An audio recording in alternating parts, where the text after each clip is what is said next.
Sveiki visi, šiandien mes kuriame naują video vlogą. Ir dabar darysime pyragą puodelį. Mums reikės, kaip sakiau, druskos, kakavos, kokios tik turite,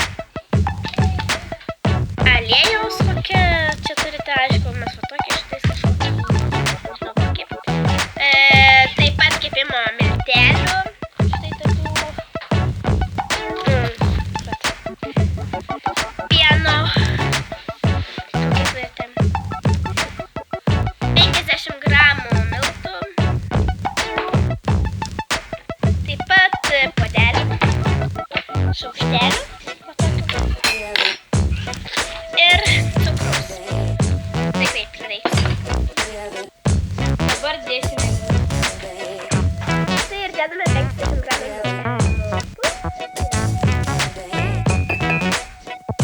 Taigi dabar pasiimsime miltelio ir dėsime 2 arbatinius šaukštelius.